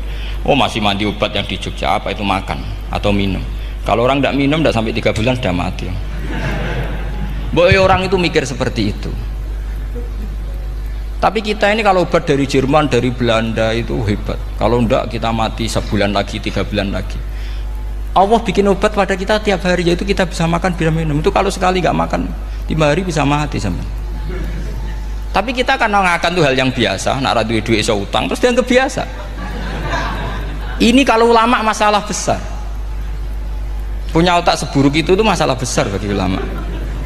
Sehingga Allah tidak malu ketika ngendikan kulu wasrobu, tidak malu karena makan ini urgen, sangat penting. Dan Allah tidak malu meskipun Quran itu temanya kelas tinggi, biasa Allah mengatakan jong kowe kulu minta ibadi marusang nakum, kamu makanlah. Karena minum obat itu kebutuhan kita ketika sakit. Tapi kalau makan adalah kebutuhan kita sihatan wasukman, saat sakit maupun saat sehat. Nah, kalau Anda dengan kualitas ini, ketika Allah membicarakan makanan itu Anda akan respect sama Allah karena memang ini urgen betul. Tapi kalau Anda cara berpikir gini, hanya cari goro ibal ilmu yang aneh, yang seru, kamu baca ayat itu akan menjadi biasa-biasa saja. Dan itu masalah bagi mahabbah Anda pada Al-Quranul Karim. Ya saya kira demikian. Terus saya pikir tidak etis kan ini Jumat nanti. Sing biasa itikaf nanti terganggu. Nanti saya ada ke problem. Ya kalau ada tanya jawab ya saya mohon tadi ya, karena ini zaman akhir saya memang butuh sekali. Kenapa saya mau datang? Satu, hormat Kiai Hanan. Dua, saya memang ingin banyak mufassir lagi, jangan hanya lewat baca terjemah kemudian merasa menjadi ahli apa Quran atau ahli tafsir. Itu musibah besar itu masalah besar itu.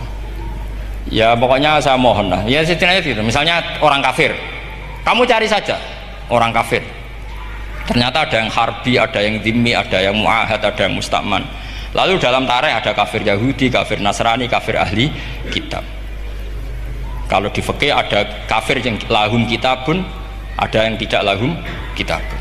Kalau yang lahum kitabun disebut ini kitabiyah kholiso, yang tidak itu kan berbeda-beda di fikih, boleh nikahnya ndak, khilu dhabihatihim atau tidak, itu kan detail sekali. Makanya saya mohon ini latihan detail. Oke, sampean tetap ngaji, sering khatam itu bagus karena mengumpulkan semua ilmu.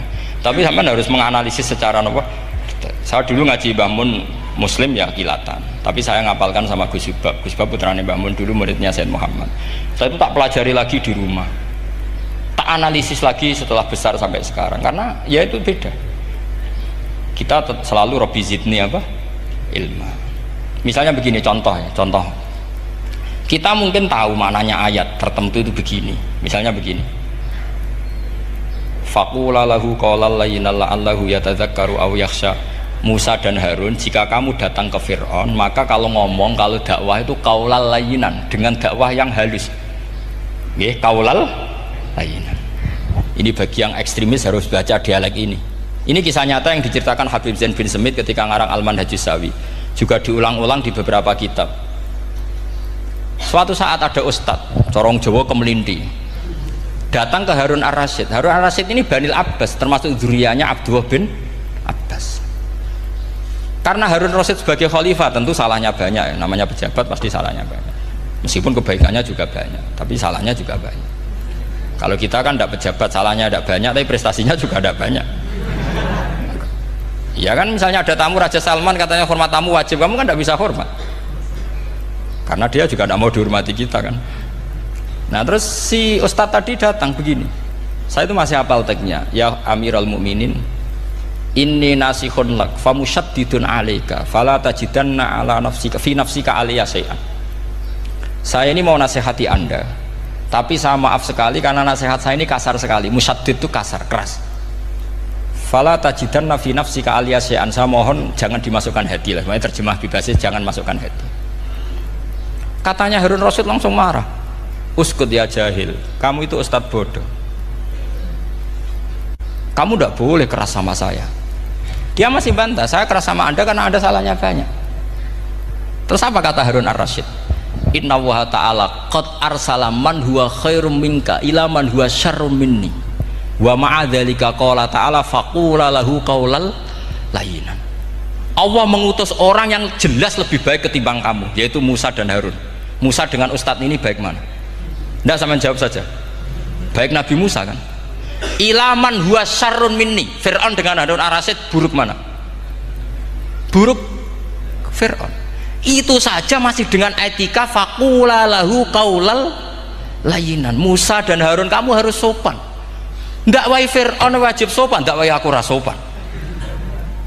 Nah ini sudah iktibar dari terjemah netral atau terjemah yang datar, bahwa Allah ngutus Musa dan Harun ke Fir'aun, dan Musa dan Harun diharuskan qaulal layyinan. Tapi menjadi energi mafhum yang luar biasa. Nak dakwai Fir'aun wae qaulan layyinan, apa maneh dakwai podo-podo mukmin.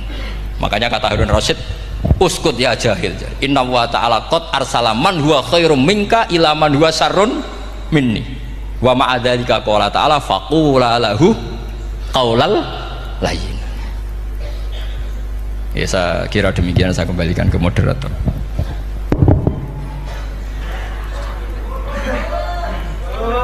Ya, setengah jam Jumat. Ini nanti Jumat setengah jam mawon iki pun mepet. Alhamdulillah, penyampaian materi dari beliau telah selesai, sangat menarik, gamblang dan sangat jelas sekali, sehingga mungkin tidak butuh untuk kesimpulan dari moderator. Jadi dialog ada waktu 30 menit. 30 menit kami buka 2 pertanyaan dulu. Mungkin yang dari depan ada mic, monggo diparing nih. Niki Bapak Majroh nih. Satu orang satu pertanyaan Pak G.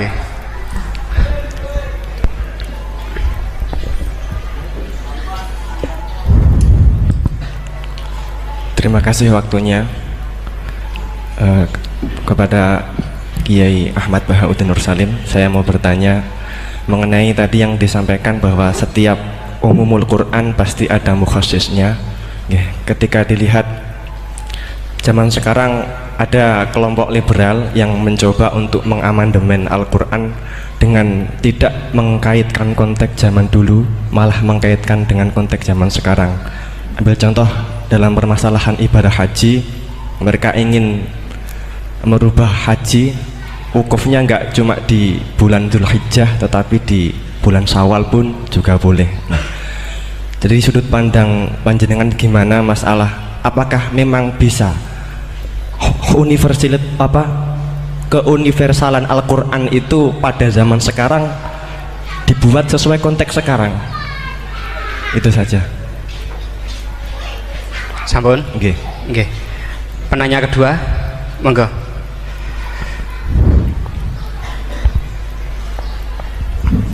Assalamualaikum warahmatullahi wabarakatuh. Waalaikumsalam. Dumateng Yai, ini ada pertanyaan tentang penafsiran Al-Quran berdasarkan ilmu sains. Untuk abad sekarang kita mengenal teori ledakan besar yang sudah sangat populer. Namun walau demikian ilmu ini masih dalam bentuk zon yang wakilnya hakikatnya kita belum tahu dan belum yakin secara pasti. Namun teori ledakan besar ini kemudian disinkronkan dengan Al-Quran dengan penafsirannya bahwa ternyata di dalam Al-Quran itu sudah ada teori ledakan besar. Pertanyaan saya begini, menimbang ilmu teori ledakan besar ini adalah ilmu dzon, ini masih memungkinkan ilmu ini salah, sehingganya penafsiran terhadap Al-Quran ini menimbulkan kekhawatiran, yakni kalau ilmu ini sebenarnya salah kemudian disinkronkan dengan Al-Quran, nanti ada penyalahan dalam penafsiran. Namun sisi lain terdapat kebaikan, yakni ada banyak orang bicara bahwa Al-Quran turun sekian ratus tahun lalu ternyata di dalamnya memuat teori ledakan besar yang baru muncul abad modern ini. Dari penjelasan ini pripun monggo Yai tentang penafsiran berdasarkan ilmu yang masih dzon, yang belum hakikatan seperti ini, monggo. Oke, sama namanya. Oke. Sing pertama Pak Ulil, yang kedua Pak Anwar. Itu sudah sama-sama keren Pak ya. Nggih. Pak apa siswa? Pak Ulil apa Ulin? Ulil. Pak Ulil. Ulil apa? Ulil Absor. Sudah Ulil Absor, sudah bener ya. Itu namanya sudah bener. Nggih. Yang kedua Anwar ya? Kedua Pak Anwar.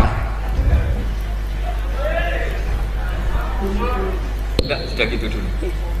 Cekap dua dulu. Sing pertama mungkin nek anu jenengan niki pertanyaan yang pertama, apakah keumuman Al-Quran bisa ditaksis sesuai konteks sekarang, konteks sekarang kekinian niki. Niku pertanyaan yang pertama. Pertanyaan yang kedua, kejadian sains yang sesuai dengan sains, ilmu sains niku apa bisa juga dibenarkan, ditafsirkan ke Al-Quran, mengingat ilmuwan-ilmuwan sains sekarang mengatakan bahwa Al-Quran itu banyak yang sesuai dengan sains akhir-akhir ini. Nah, seperti ledakan besar niku kalau diarahkan ke Al-Quran, apa memang sains itu sebenar-benarnya persis dengan Al-Quran atau masih ada kemungkinan nggak sama?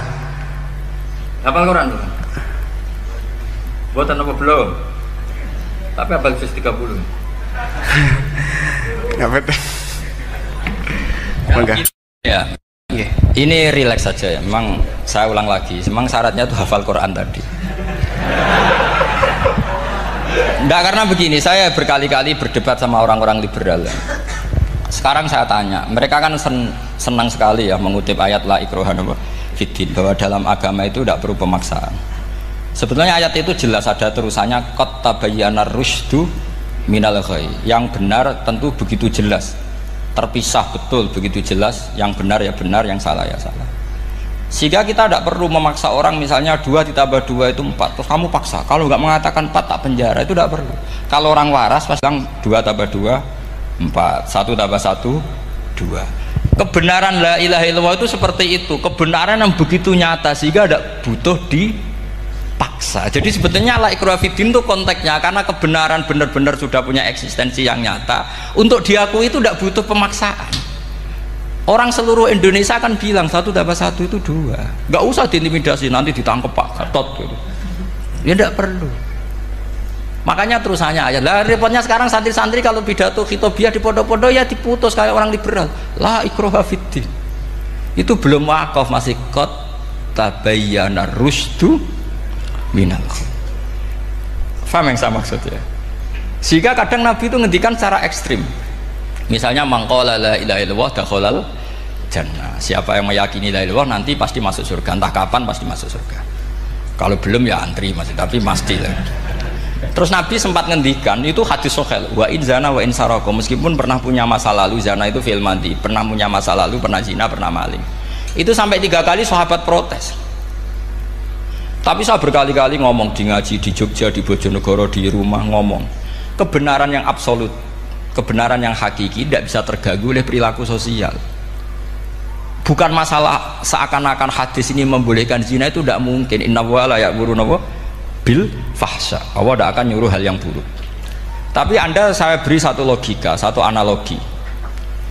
Kalau rektor Al-Azhar kamu tanya 1 tambah 1 berapa Pak Rektor, pasti bilang 2. Kamu tanya Amrozi ya bilang 2. Kamu tanya Pak Ahok ya bilang 2. Kamu tanya Anies Baswedan ya bilang 2. Tanya Pak Nusron dia jawab 2. Sama, semuanya jawab 2. Karena kebenaran hakiki pasti absolut. Sekarang misalnya gini, ada ronte dari dulu Doli misalnya, kamu tanya, Mbak 1 tambah 1 itu berapa? Pasti bilang 2.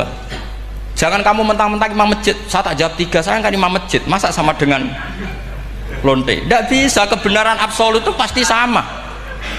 Mbok rektor Al-Azhar sama siapapun ya jawabnya sama. Paham yang saya maksud? Sebab itu kadang Nabi ngendikan wa in itu la ilaha illallah itu kebenaran absolut, lebih absolut ketimbang 1 ditambah 1 2. Sehingga kebenaran absolut la ilaha illallah itu nggak bisa terganggu oleh apapun. Paham ya maksud? Nah itu maksud qad tabayyana rusdu minal. Kita tanya rival politik, Pak Jokowi kamu tanya 1 tambah 1 ya 2, Pak Prabowo ya bilang 2, bukan karena rival politik. Tadi Pak Jokowi jawab berapa? 2, ya udahlah 4. Tidak ada seperti itu. Nah, itu disebut qad tabayyana rusdu. Nah kembali ke ide tadi, ide bahwa wukuf boleh di mana saja, terus boleh tidak syawal, itu udah ide. Sebenarnya sampean mikir saja itu sudah kriminal. Berarti sampean ngapalkan pikiran salah ya. Karena kalau kita diskusikan itu lucu sekali, karena ya itu sudah begini loh kaidah khilaf itu. Saya kasih tahu. Walaysa kullu khilafin jaa mu'tabara illa khilafal ladzi khadzum minan nadhari.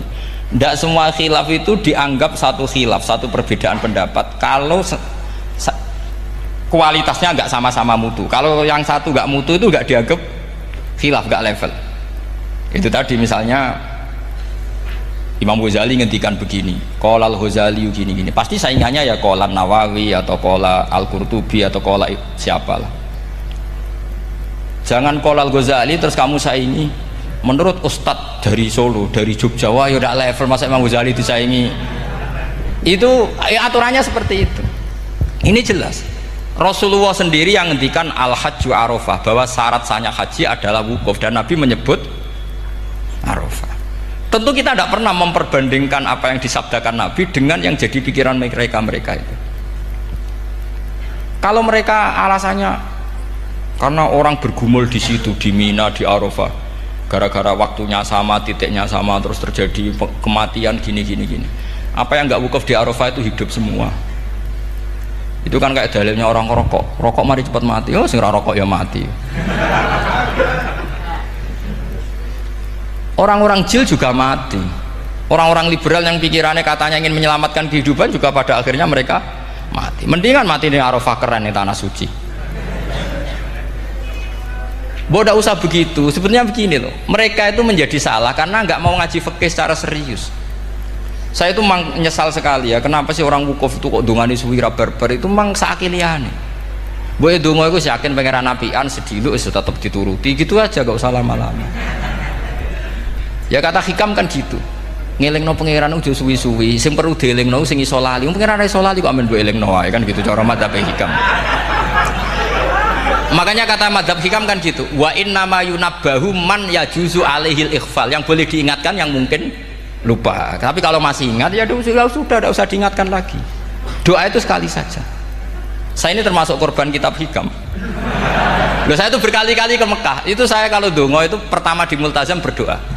Itu saya sebagai santri ya pas di multazam ingin berdoa lagi, Tapi mesti spontan itu ingat hikam. Yang boleh diingatkan, yang mungkin lupa. Akhirnya bilang, ya sudah tadi Gusti, ya gitu dong. Di putaran ketiga bilang, tadi loh Gusti, ya gitu terus. Karena memang saya malu mengingatkan zat yang nggak mungkin lupa. Tapi sampean jangan ikut saya, ini kriminal. Ini termasuk sisi-sisi kriminal ilmu saya. Tapi ilmunya ada, sampean cari di hikam. Wa innama yunabbahu man yajuzu alihil ikhfal. Yang boleh diingatkan, yang berpotensi lupa. Alhamdulillah sudah ngaji bareng ya, bersama guru kita Gus Bak tercinta, bersama channel Barokah Ngaji. Semoga bermanfaat dan barokah untuk kita semuanya. Jangan lupa like, komen, dan subscribe. Terima kasih. Sekian. Assalamualaikum warahmatullahi wabarakatuh.